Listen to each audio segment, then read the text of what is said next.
Hey, welcome everyone to another episode of the Other Side of Addiction podcast. I'm your host, Al Richards. And hey, before I introduce our guest, I just want to say thank you to my good friends, Dave and Susan Kenny, who are the founders of Emergo Academy. And that's Emergo, Emergo. I personally took their program. That's how I became certified as a crisis and recovery coach. But this is not just another program. It's actually a life-changing brain first approach to recovery. Even my guest, who I'm going to be introducing here shortly, just did a talk the other day too, and we're just talking about the mind, right? He mentioned the mind, and what we believe in our mind is actually what really happens to us. And when we can learn how to transform our mind and look at things in a different way, our lives truly can change. And a lot of what I had going on in my life in 2025, man, I owe a lot of the success, first of all, to God, second of all, to Dave and Susan Kenny, because what they taught me in my training has really helped me get me to the point to, to where I am at. So, guys, if you are interested, even if you're not interested in becoming a crisis and recovery coach, but you are interested in learning how to use the brain first approach on yourself, I highly recommend checking out Emergo Academy. Again, that's Emergo Academy.com. Thank you, guys. Thank you, Dave and Susan. I appreciate you guys so much. I love you guys a ton, and I'm sure we'll be talking soon. So I am really excited to have our guest, Todd Sylvester, on the show today. Matter of fact, I was just on Todd's show about a month and a half ago or 2 months ago for the second time. Yeah. This is Todd's second time to be on my show, which I'm really thrilled. We had the studio last time, Todd, when you came Yeah. in. Things have changed, but it's crazy where life has been taking the both of us here in these past 3, 4 years. And we was talking before we started recording the show. We decided it would be cool to talk about your trial did not come to punish you, but to awaken you. And my gosh, Todd, you brought that up in your talk the other day at Michelle Cares, with her event. And you and I talked about it a little bit when I was the guest on your show. What's your insight on that? Yeah, I love that passage. I got to give credit where credit's due. I got it from the book The Inner Work by Matt and Ash. They're yogis that live in Hawaii, and they're quoting a Hindu monk, and I can't pronounce the name, to be totally honest. It's a really long name. But yeah, the quote is exactly what you said. Our trials didn't come to punish us, but to awaken us. And it's really difficult to realize that when you're in the middle of a trial, if you will, a struggle or a challenge. And so this isn't to say, hey, everyone, just be happy that your life sucks right now, or and you know smile while things are just falling apart. What it means is that if we continue to, I see this a lot in treatment where people are relapsing, they leave treatment, they go a little while, then they relapse again, and they're in this kind of this vicious cycle. And really what's happening there, in my opinion, is they haven't learned the lesson. There's a lesson to be learned, and once you learn the lesson, that's when you can really start realizing, oh, this actually happened for me, not to me, kind of thing. And one of my favorite things that I've learned from my mentors over the years, and that I teach it to my clients, is that adversity and addiction is the wake up call to your greatness. And which kind of leads me to another beautiful quote by Golda Meir. She was the first Israel female prime minister of Israel. And anyway, she has a quote that says, adversity is the greatest sparring partner. And I Mm. thought, wow, that is so true. And you can speak to this probably better than all of us, Al, like, struggles, especially your last year and a half, 2 years of what you've been through. But when I look back on my life, I'm so grateful for the challenges I've gone through, because it taught me so many things I never would have learned any other way. And when you're going through the lesson, if you will, it sucks. It's hard. It doesn't feel good, and you want to move on from it as quickly as you can. And sometimes that does happen, and sometimes you have to endure for a long time. And I just see people such as yourself, Al, who have been through some of the most difficult things you could think a human could go through, and yet rise above it.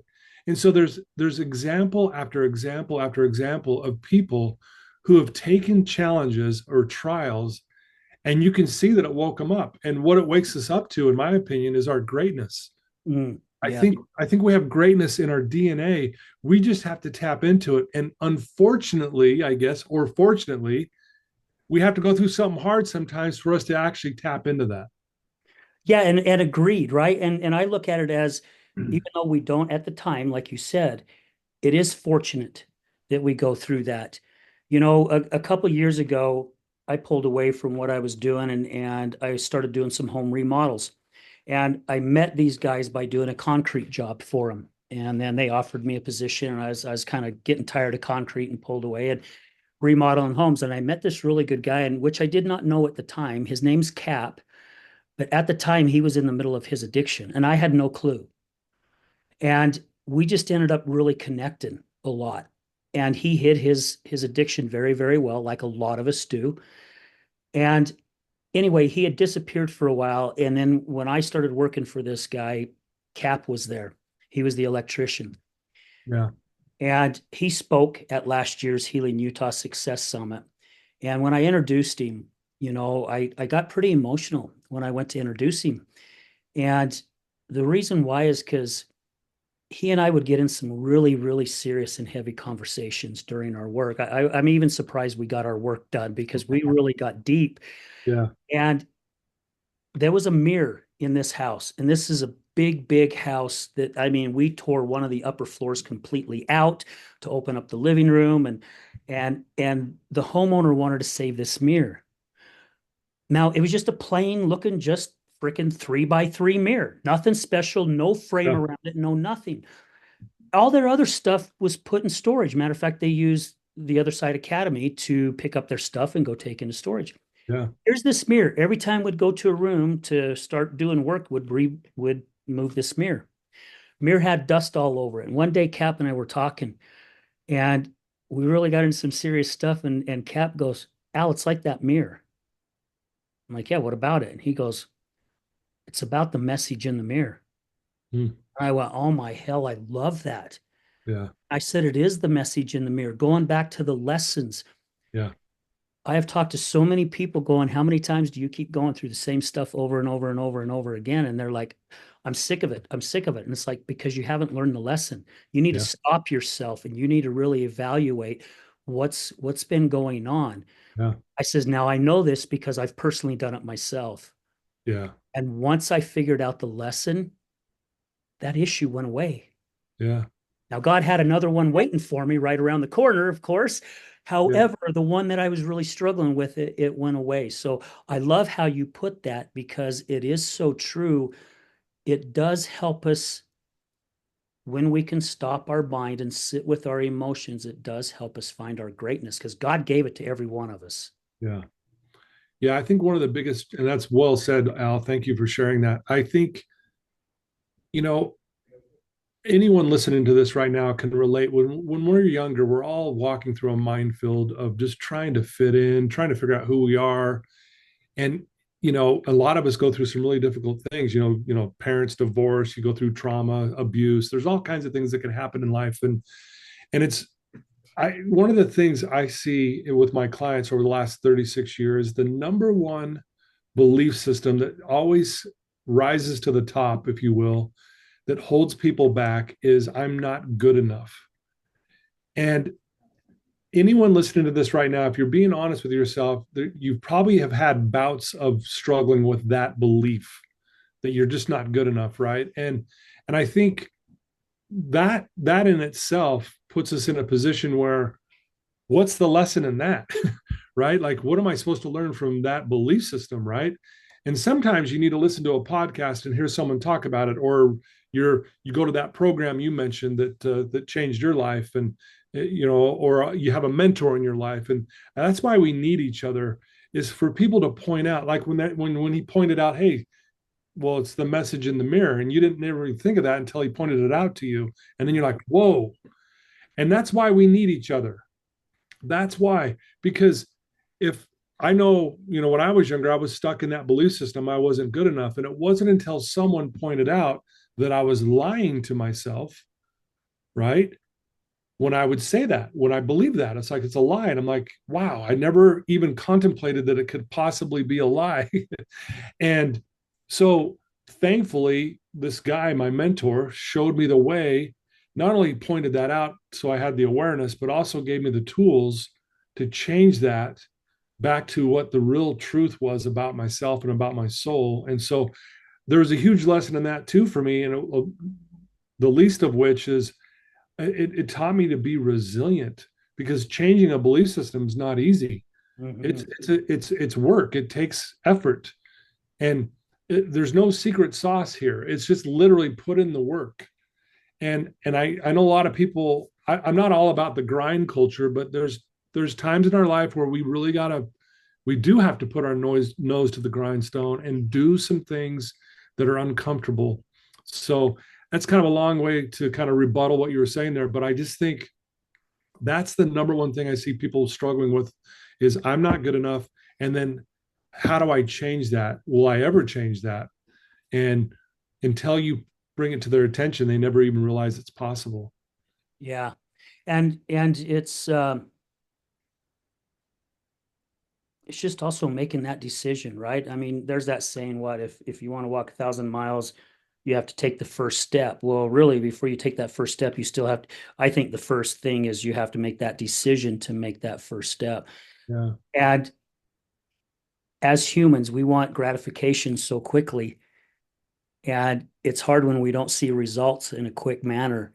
However, it's that journey, right? I like to share even with some people that I've worked with myself is how long did it take you to get from here to where you're at in your life right now? Right. Did it take you a year? Did it take you 2 years? Was it 6 months? Was it just yesterday? I mean, who knows? It takes a little bit longer to get yourself to the point where you need to be. And that uncomfortableness of not knowing, which I like to say it's that fear, and the fear is our adversary's greatest playground, man. It's great, it's ally, right? Is when we have that fear, he's keeping us where he wants us to be instead of advancing and moving forward. And it is very, very hard to change a belief system and to walk away from something that you're comfortable with, even though you're not comfortable. It's, I guess, knowing. At least you know what's going to happen if something goes in the bad direction. You already know the other way. You're it's unknown. Right. Very well said. I love that. Yeah. And with all that said, Todd, I mean, you had to go through a lot yourself, right? I mean, I've read your book and you shared a little bit of very little bit of your story the other night, but just so our listeners who don't know who Todd Sylvester is, if you're comfortable, which I'm probably sure you are because you've shared it a lot, Yeah. how they hear you talk and they're like, well, how does Todd know? Hmm. Right? So because you walk those steps. Yeah. Well, thank you. Yeah. And yeah, for those who may not know me, I grew up in a loving family. I knew they loved me. And at age 11, though, I took my first sip of alcohol. I didn't get drunk at age 11, but I kind of fell in love with the rush of drinking that. And it kind of opened the door. I grew up around, my dad was a drinker, my mom smoked, they partied, and I kind of grew up in that environment. So that just seemed pretty normal to me. So I didn't think anything of it at age 11. I mean, and that just opened the door. And by the time I was 13, I was doing everything. I was smoking pot, I was drinking, I was snorting coke, and the list goes on. Anyway, but my dream as a kid, Al, was to play basketball. That was my dream, is to get a college scholarship, and I wanted to play in the NBA one day. I had big aspirations in my mind, at least, and I was one of those guys that if I put my mind to something, I'm going to do it. And that's what I did. I practiced like every single day for 2 to 3 hours, and I was obsessed with it. I really was. And that's the track I was going to go down. And I was fortunate enough to have the opportunity to have I got awarded a college scholarship, and then I lost it because I was a complete mess at that point in my life. I was an addict to everything under the sun, it felt like, and I was just mentally, spiritually, physically, emotionally, just empty. And when I lost that scholarship, I decided, you know what? If basketball is not a part of my life, I'm done. I'm gonna end my life. And I was getting ready to do that, Al, and I had a miracle happen. And that miracle simply was I reached out to a higher power, God, for me, whatever your higher power may be, whoever's listening. But for me at the time, it was God, but I didn't believe in God. And that might sound weird, but it was like this last ditch effort for help. And sure enough, I got an answer. And God typically answers through other people. And he sent a guy into my life who's been my mentor now for over 40 years. And if it wasn't for him, I wouldn't be talking to you today, Al. And he took me under his wing, and he believed in me when I didn't believe in myself. And I thought, there's no way I'm ever going to overcome this addiction. Again, I didn't believe I was good enough. The list goes on. And thankfully, he showed me the way. I often say this: I'm standing on shoulders of giants to be here with you today, Al. I wouldn't be here without him. And this mentor is the giant at the time, and he still is one of those. But if it wasn't for him, like I said, I wouldn't be here. But when I had that change, when I had that miracle happen, that answer to a prayer, when I was in the darkest part of my life, I wanted so badly to go help other people. I mean, like my whole priorities in my mind and my heart and my desires shifted. It went from being selfish of getting high and drinking and, doing horrible things to now I want to give back. I want to make a difference. And that was 36 years ago. And I haven't looked back since, honestly. And obviously, a lot of help along the way. And going back to what we originally talked about, that our trials didn't come to punish us, but to awaken us. I went through 10 years of addiction thinking, I was, it felt like a punishment. It I was bet. brutal and a punishment of my own doing. And when I had that shift, sitting here with you now, Al, I can honestly tell you and the listeners, I am so grateful for that drink at age 11 because that opened up the door and the path that I could be talking to you today, Al. Like it led to this moment. I never probably would have met you, Al, honestly, had I not gone through this Mhm. because, your path kind of helped come in my direction too. And your path led to me and my path led to you. And how cool is that? And so, and the things I've even learned from you, Al, I mean, I've learned a ton from you and I admire you more than I probably express. But you really are one of those guys that I go, man, you show up, man. That's probably the best word to describe. You're a guy that shows up. And but I'm so grateful for that challenge, even though I lost scholarship, even though I was at the end of my rope, even though I was going to end my life. It led me to these great, we were at a speaking event the other night together, and here we are today together. And it's just, how cool is it? And so, again, it woke me up to the greatness that's in me. It woke me up to the desire to fight that belief that I wasn't good enough, that lie. And again, I'm just so blessed. And the things that I've learned from the giants, that's basically what I'm doing is giving back to my clients the things that I've learned and my experiences that I've gone through. Yeah, thank you for opening up and sharing that, and thank you for your kind words. Yeah, Definitely. you bet. I'm over here on the other side, and as you can tell with my voice, I get a little emotional about it because it is so true. You know, um, as you probably know too, and a lot of my listeners know that, I lost a 24-year career because I spent 8 years snorting cocaine and drinking, Yeah. but it was such a huge wake-up call for me because when I got that phone call from a friend who basically said I was known as a liar and a manipulator, and I called BS on it. And Yeah. I started thinking about it, I was like, you know what? He's right. That's exactly who Al Richards is. I am a liar and I'm a manipulator. My ego was at the very, very top. And I didn't Yeah. care who you was. If I wanted something, I'd go through you, around you. I'd go through a wall. I didn't care. It was going to happen. Yeah. And having my daughter just have our first granddaughter and realizing I did Uh-huh. not want to be known to her as that type of person. And yeah, I mean, I lost the job. We lost our house a year later. My past wife fell into alcoholism, which you worked with her when she came to Wasatch, which we did not even know that at the time till one time you and I were sitting down and talking. Yeah, that was wild. I know, right? It's like, oh my gosh, you got to be kidding me. And I had met you at one other time and didn't even realize it because I came to visit her. So like you said, it's our lives just kind of Yeah, they were meant to come together at one point. We just did not know when. exactly. Yeah, it they really are blessings. They really are blessings. It's crazy because I was talking to one of my lady friends at the gym this morning, and she was saying, "My gosh, it just feels like my life is just imploding on top of me right now." Yeah, And I said, "Really?" And she goes, "Yeah." And I'm praying about it, and I need to do something different. And I said something to her that a friend said to me, and I said, "Are you listening?"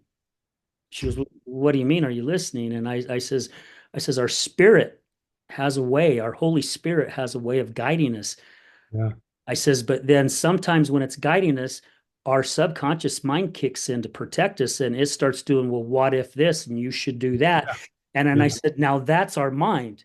yeah, But if you get a direct forward statement, that's our Holy Spirit that's guiding us in the right direction." And her eyes kind of went up like this, and she goes, "I think I need to start listening." yeah, You know, and I'm like, well, it's just something like what you said. You have a mentor that saved you and got you going in the right direction. yeah, You said it a couple times in the show. We all need one another here, man. We cannot do this alone. And God won't do it for us. He'll help us. right. He'll put the chess pieces in front of us. However, we've got to make that decision to make that first step. And once we do, my Yeah. gosh, it can go in so many amazing directions. Yeah, and you brought up this decision, make the decision a few times now, and I like to point out, I think we take that gift for granted, the power of choice. It is the greatest gift that we possess. I really believe that because, like you said, it can set us on the course for transformational change, right? It says in the big book, faith without works is dead, right? So the opposite must be true. Faith with works must be alive. And when we make that choice to step in the right direction, man, it's amazing what starts to unfold. And I want to share, if it's okay, Please. get a little scriptural on people. Again, this is, you know, just take it for what it's worth because it's a beautiful story. And I'd love to share it if that's okay, Al. Oh, absolutely. Please do. So for those who maybe have studied the Bible before, in Luke chapter 15, there's a parable called the parable of the prodigal son. And in that parable, I'd like to share with you, I'm going to paraphrase it for those listening. And in this parable, there's this father who has two sons. The younger of the two sons goes to his dad and says, "You know what? I want to leave the family business, if you will, and I want to go do things on my own. I want my inheritance." And the father says, "Yes, here you go. Here's your inheritance." And so this kid takes off, goes to a distant country, and he lives it up. And the scripture says he blows his entire inheritance with riotous living. And if we liken that to our day, it's, he's partying, he's doing drugs, he's buying sex, he's living it up, right? Throwing his money around, whatever. Well, he loses his entire inheritance. And then at the same time he loses his inheritance, there's a great famine that comes across the land. So not only does he have no money for food, there's hardly any food to be found because of the famine. So he's desperate and he takes a job feeding pigs. And the scripture says he's dumping the slop into the trough to feed the pigs. He's dumping the slop in there. All the husks are coming out, all the nasty slop. And he's so hungry that he's like, and it says in the scripture, he would fain, which means happily, fill his belly with this garbage. And he's actually getting ready to do it. And then in verse 18, the late Neil A. Maxwell said this was a sacred moment in time. It says, and he came to himself. Or in other words, he went, what am I doing? He goes, why am I going to put this slop in my belly when I can stand up and go back to my father and I'll just go be a servant and I'll eat the crumbs off the floor. It's better than this. So what he does next is he stands up, like you said, take the make the decision before you take the first step, and he starts to go walk back to the long journey back to his father's home. As he's walking back to his father's home, his father sees him from a great distance, sees him clear down there. And the first thing the father has when he sees his son, the father already knows he blew it all, it's gone.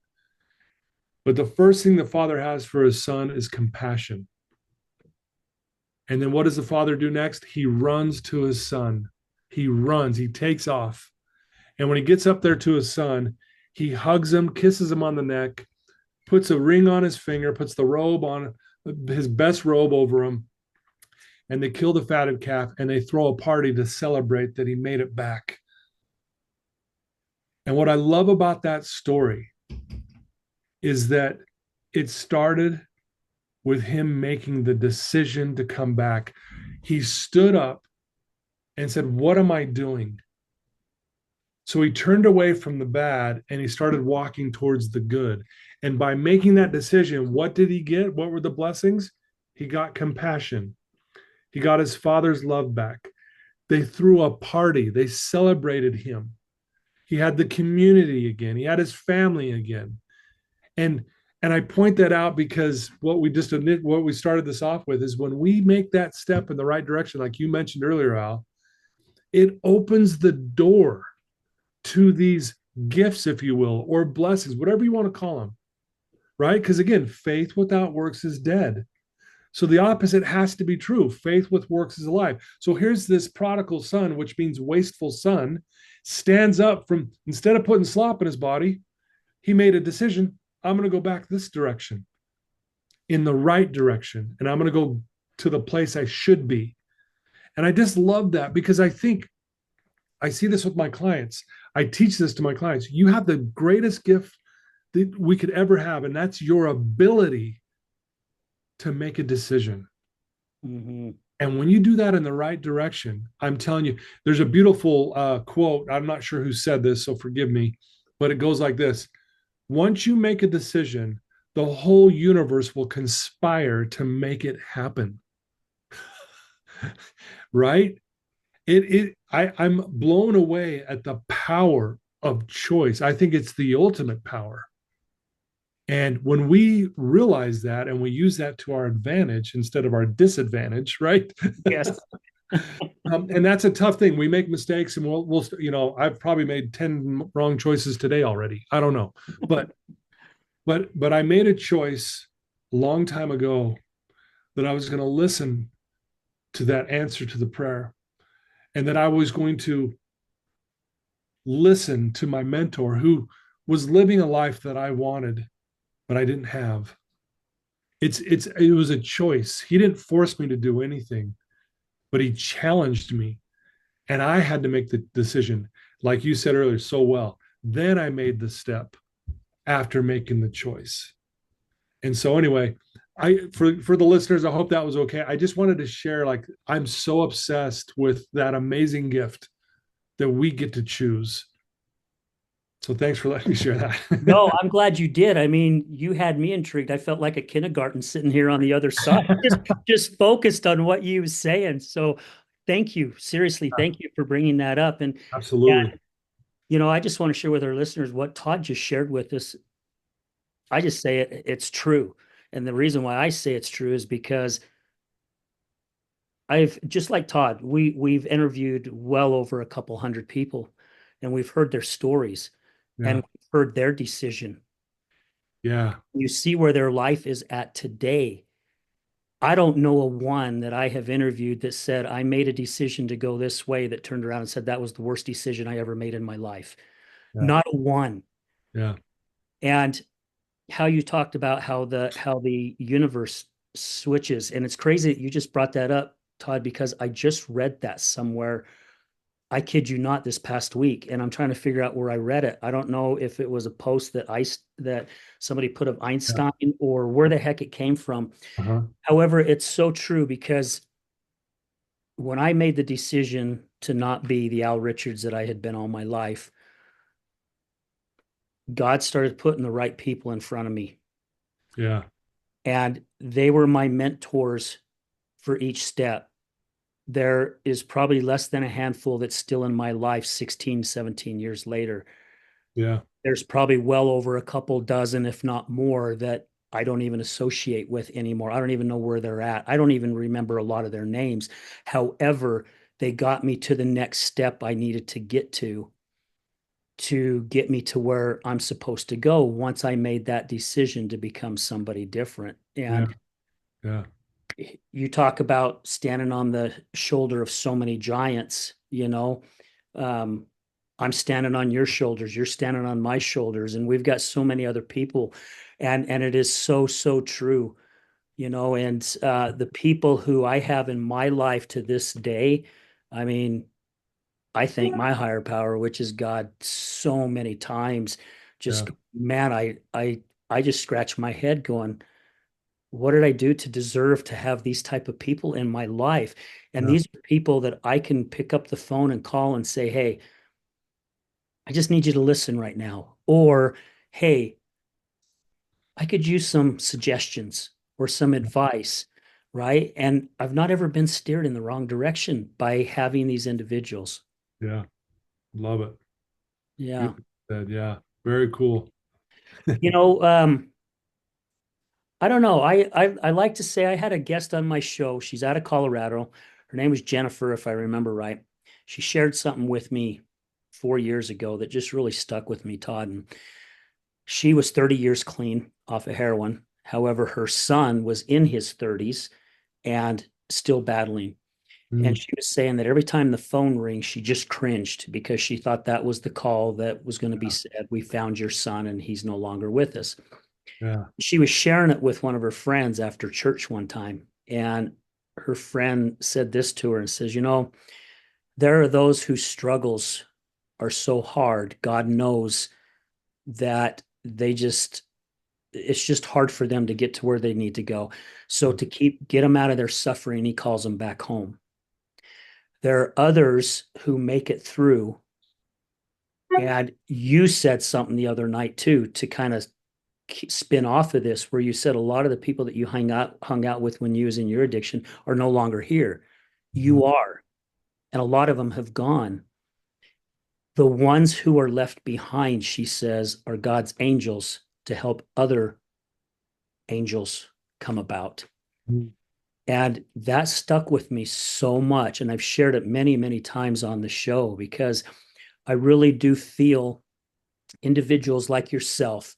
You just interviewed my good friend Curtis Marsh, and I've got my friend, well, John Apsey is one of them, and you've got Ron Duncombe, and you've got Nicholas Smith and Ryan Morris. And I mean, I could just go on and on and on of how many people that I have in my life that are out there that are all these angels Yeah. who saw the message in the mirror Yeah. and they took their trials and they turned them into triumphs, except they're still building, right? They're not looking at, well, I've made it this far, I'm done. Yeah. They all feel, I mean, I look at it this way, I've said many times, there is no finish line when it comes to bettering ourselves. Yeah. It is something that we can continuously work on until God calls us home. I like to use a mountain. I had a friend the other day too, well, a couple months ago, say that he finally reached the top of the mountain that he's been climbing, and I would congratulate him. Said, "All right, man, celebrate it. That's really, really cool." And I says, "Then after you're done celebrating, look behind you." And he's like, "Why?" And I says, "Because you're at the bottom of the next one." And he was like, "You got to be shitting me." But again, it's our False summit. life, right? It's our growth, right? And I know somebody like you, you're continuously growing, and you even said you've learned so much even from your clients, right? You got Yeah. people that are coming to you that they're not broken. They Yeah. don't need to be fixed, like you said. Mhm. They're just lost. Yep. However, we learn from that as well, even though we've been lost at times, and we're still lost at times in our life, even to where we're at today. Yeah. Absolutely.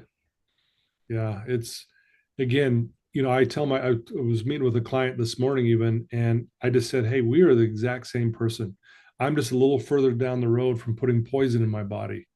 But other than that, we're the exact same. I still have my struggles. I still have to work on relationships, and I still get in arguments with my wife, and I got to be a better dad, and I've got to be a better worker. I mean, I we're all in this together. Honestly, at the end of the day, we are here to help each other get through this thing we called life, right? Like, it's challenging, and we do that. We need each other. And I agree with you, is when I start doing the right things, it's like people start to fall into my life that need to be there. A Mhm. lot of times when we're doing the wrong thing, not that people don't come to try to save us and help us, but it gets really dark sometimes to the point where you feel isolated and no one knows about you, no one cares about you, and so on and so forth. So I do believe that we go through this struggle so we can be, that person for the one who's going through it, so we can show them, hey, it's possible to get out of there. And it's great. I feel grateful that I'm in a position to be able to help someone in that place. Yeah, isn't it really cool to have that position that you're in? You know, I've not always been a crisis and recovery coach, and I've not had the opportunity to work with as many people as you have. I mean, just very, very tiny. I remember someone asking me on the show years ago when I had my studio, they asked if I went to therapy to kind of help me get to where, and I said no. And then I went, no, no, wait a minute. I do go to therapy. I go to therapy every Thursday. And like, really, you do? And back then I was recording my shows on Thursdays. And I said, Yeah. that's here in the studio. And they're like, what? You're confusing me. And I says, every time I have a guest and a guest co-host that come on this show, that's my therapy because I'm learning something from them, Oh yeah. and I'm picking stuff up from them. We're building each other up. And sometimes that's what it takes. Yeah. Really does. What are your thoughts on emotions? We've all got a lot of stuff that's coming into our life. Just like I was telling you about my friend this morning at the gym. She just felt like her life's imploding. Yeah. What are your thoughts on that? Do you see them as gifts as well? Yeah, I mean, we are designed to feel emotions and we're built to regulate them. And so emotions are who we are. We're emotional beings. But we don't want, we have to get to a place, I call it emotional, we teach it here. Emotional intelligence is where I can acknowledge what I'm feeling, I can express what I'm feeling, but I don't let it consume me and destroy me, or you know what I mean? Like, it's about learning to regulate what we're going through. And that's hard. I mean, no one teaches this when we're kids, hey, let's teach you how to regulate emotions. No one's teaching us how to do this. We go through life, and you know, if we get fortunate enough, we have a mentor that can kind of show us the way. But yeah, I still, a lot of times my emotions get the best of me. Like, I think the one I struggle with the most, Al, to be completely vulnerable and honest, is I get overwhelmed because I think I try to do too much. It's just the truth. And I got to work on that. That's an honest truth. I've got to work on that.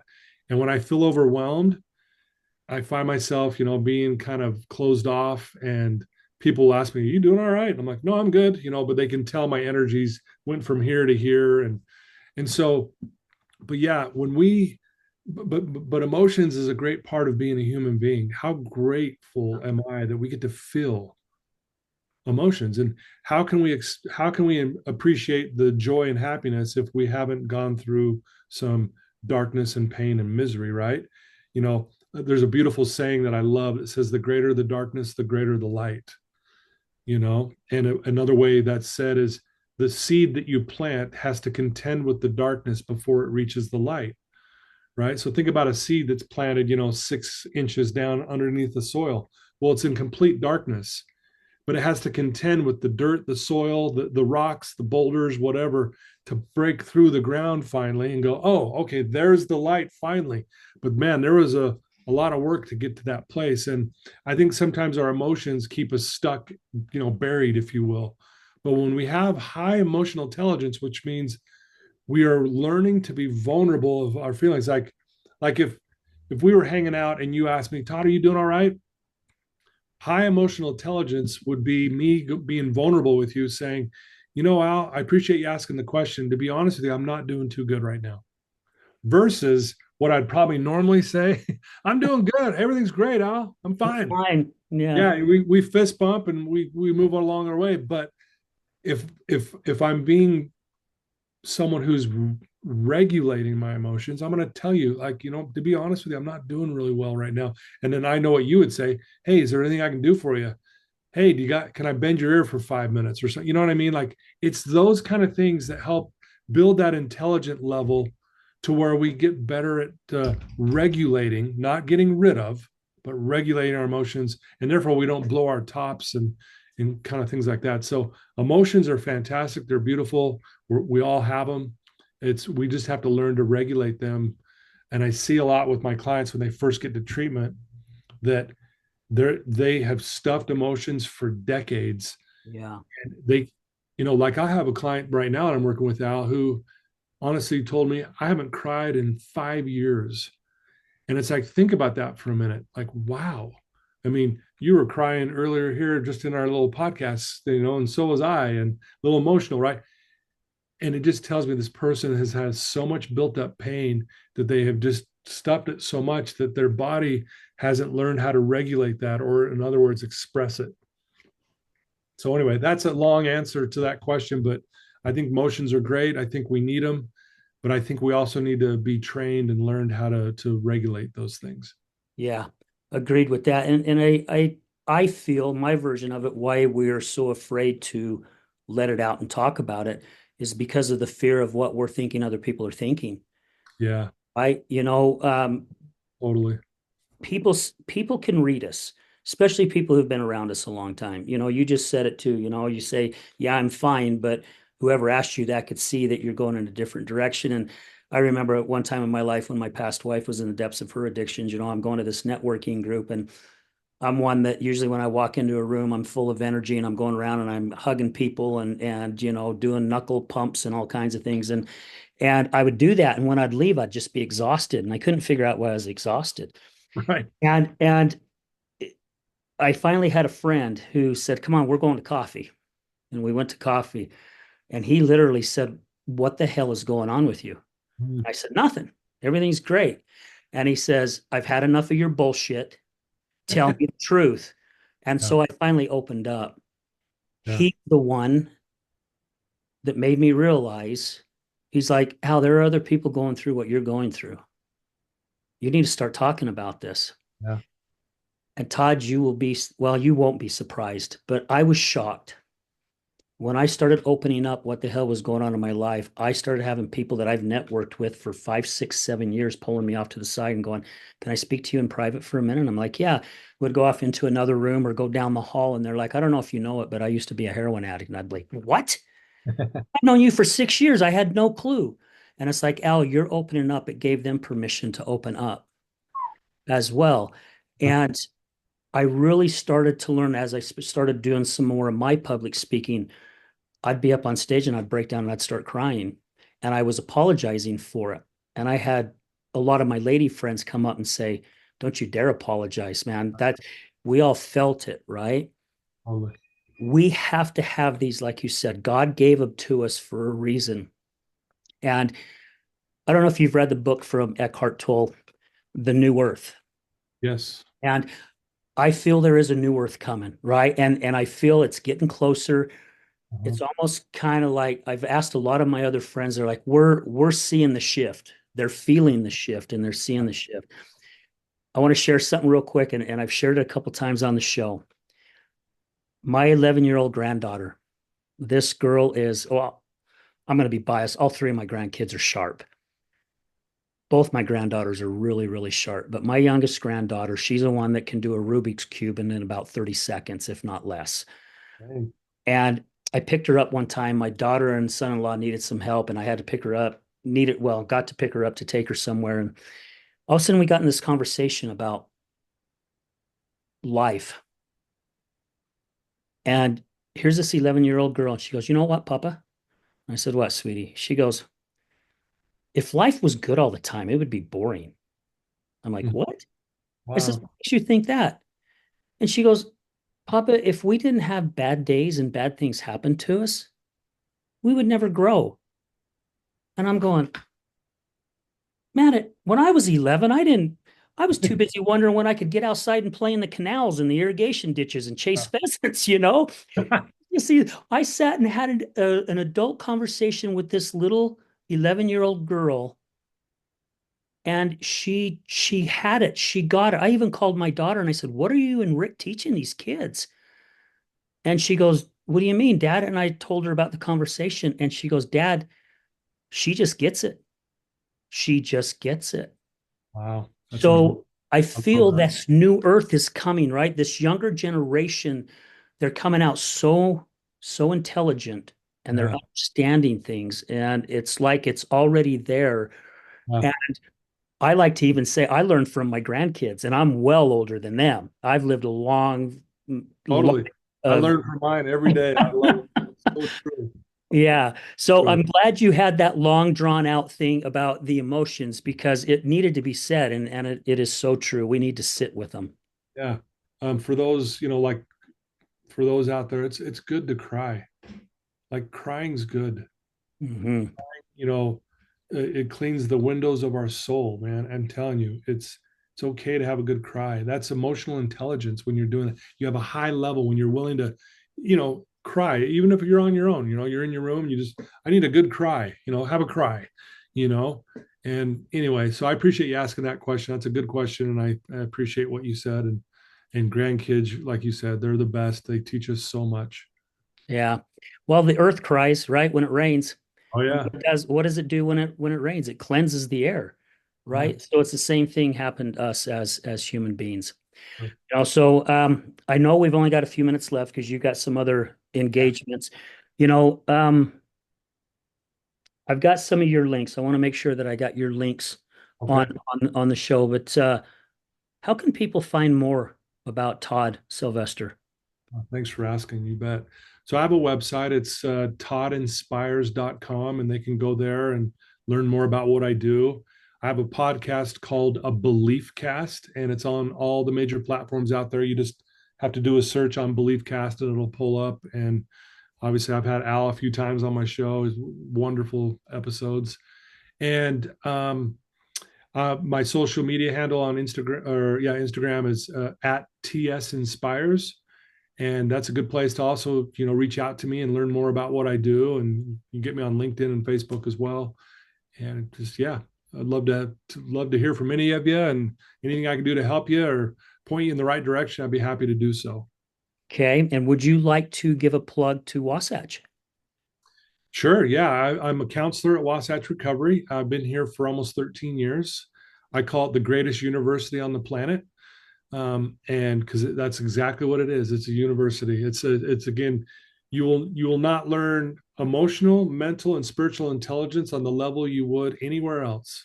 This is the place. And man, it's so fun to watch these clients go through that process. And so if you have a loved one who's struggling with drug addiction or a mental health issue, check us out, wasatchrecovery.com. And you can obviously, reach out to me as well. Just, you can hit me up through my social media and just say, hey, give me some more information. We can take your family on a tour here, no obligation whatsoever. Just come check out our place, and love to chat with you if you find yourself in a situation where you have a loved one who's struggling. And it is a beautiful place. I went there quite a few times to go visit my past wife, and I've been there, of course, to come to your studio. It is Yeah, definitely a beautiful place, and I just want to give also a Wasatch, a little plug as well because I know about a handful of people who have gone through your program, and everyone's done pretty well. My wife, of course, kind of went off in a different direction after 2.5 years of sobriety. sure. But the majority of the people that I know that have gone through Wasatch, they're still doing really well today, and they've always talked very highly. You talked about Michelle the other day. She's gone through your program. My friend Liz has gone through there. I mean, Yeah. so many people that I know. So and Todd, I just want to say thank you for what you are doing and the lives that you are changing, and I'm so blessed to be able to call you friend and to have had this opportunity to meet you and also to meet Mark, right? And know Mark's story of how Wasatch got started. And Yeah. it's just been an amazing journey. So before we sign off and say thank you to everyone, um, what do you have that you'd like to end the show with that you could say that would just inspire somebody to get them to think a little bit about where they're at in their life right now? Uh, Great question. And I've been sharing this all morning with my clients, and I already had it queued up. So I'm so Us? glad you asked, because I didn't know if we were going to go there, but thank you. And here's what I'd like to share. And just take it for what it's worth, anyone listening to this. Here we go. Take the next 3 months and donate that time to your future self. Commit to something that you're going to thank yourself for doing a year from now today. Just accept the fact that right now, that the next 90 days of your life do not belong to your current version of yourself. It belongs to the future version of yourself. Because all it takes is 3 months of consistent action to set yourself up for a successful year. This time next year, you don't want to look back and say to yourself, damn, I wish I spent my time doing this, or I wish I spent my time doing that. Instead, you're going to look back and thank God I spent the first 90 days of the year doing that, because that got the ball rolling. Um, that created the moment to achieve everything that I've achieved this year. I'm now where I am today because I spent the first 90 days building momentum. So, how are you going to spend the next 3 months? Are you going to set yourself up for success, or is it going to be just another year? So, there you go, guys. Let's dedicate the next 90 days to change, whatever that looks like. If that's working with Al, if that's working with me, if that's going into a treatment center, if that's just working on expressing my emotions to the people around me so I can have more emotional intelligence, whatever that looks like for you.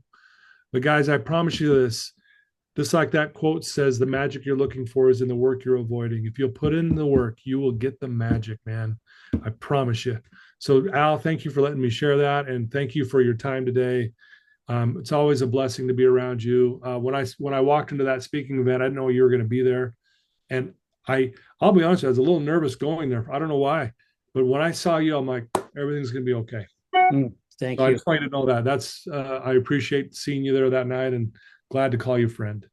Thank you so much. And thank you for sharing that. And just listeners, we did not actually script this. This wasn't planned. It just, like I say, I asked God for the direction, and the direction came already. So, yes, thank you for your time. And again, hey, guys, thank you to Emergo Academy, our sponsors. Greatly appreciate Dave and Susan Kenny. I love you both very, very much.